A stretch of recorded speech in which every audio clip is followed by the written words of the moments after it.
이제부터는 이 대목에 집중하겠습니다. 정부가 공무원들의 감정노동 실태에 대해서 처음으로 조사를 해봤더니 결과가 위험하다로 나왔습니다. 민원인의 무리한 요구와 폭언, 또 협박 때문에 정서적으로 힘들다는 답이 많았습니다. 취재기자 연결합니다. 이승배 기자. 네, 정치부입니다. 네, 이승배 기자. 특정 업종에 대한 감정노동 실태 조사는 종종 본 것 같은데 이 공무원 전반에 대한 조사는 좀 낯설어 보이거든요. 예, 맞습니다. 예, 특정 업종 하면 많이들 기억하시는 게 콜센터 상담사나 경찰 그리고 교정직 등에 대한 실태 조사일 겁니다. 업무 자체가 직접 민원인을 상대하는 것이기 때문인데요. 인사처는 이번에 처음으로 국가직 공무원들의 직무 스트레스를 측정했습니다. 내부 전산망을 통해서 중앙부처 소속 공무원 1,100명에게 물었습니다. 다른 조사들과 마찬가지로 한국산업안전보건공단의 한국형 감정노동 평가 도구를 활용했습니다. 조사 결과 공무원의 감정노동 수준이 정상 범위를 벗어난 위험 수준인 것으로 나타났습니다. 감정 규제와 감정 부조화, 조직 모니터링, 보호 체계 등 4가지 항목으로 나눠서 점수를 매겼는데요.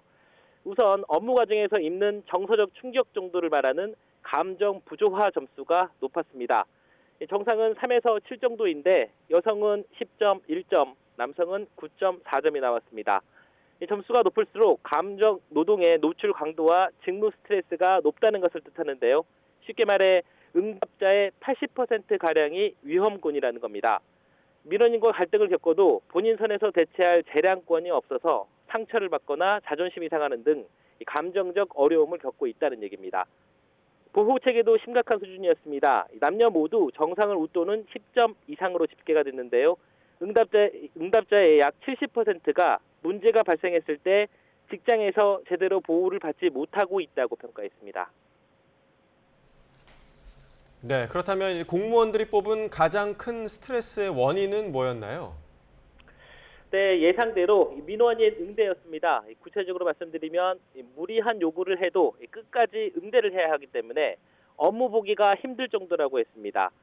응답자 3명 중 1명꼴로 정확히는 31.7%가 감정노동의 첫 번째 원인으로 꼽았습니다. 그 다음은 폭언과 협박입니다. 29.3%였습니다. 세 번째로 꼽은 것이 보복성 신고인데요. 개별 기관에서 민원을 들어주지 않으면 대통령실이나 국회, 권익위 같은 다른 기관에 계속 신고 민원을 넣어서 괴롭힌다는 겁니다. 이런 감정노동은 곧바로 직무 스트레스로 연결이 되고 자존감을 떨어뜨린다는 대답이 33.5%로 가장 많았습니다.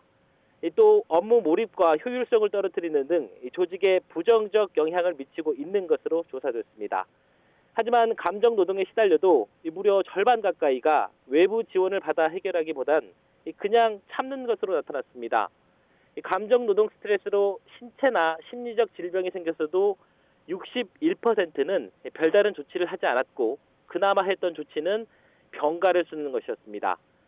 응답 공무원들은 꼭 필요한 정책으로 기관의 적극적인 보호를 1순위로 꼽았습니다.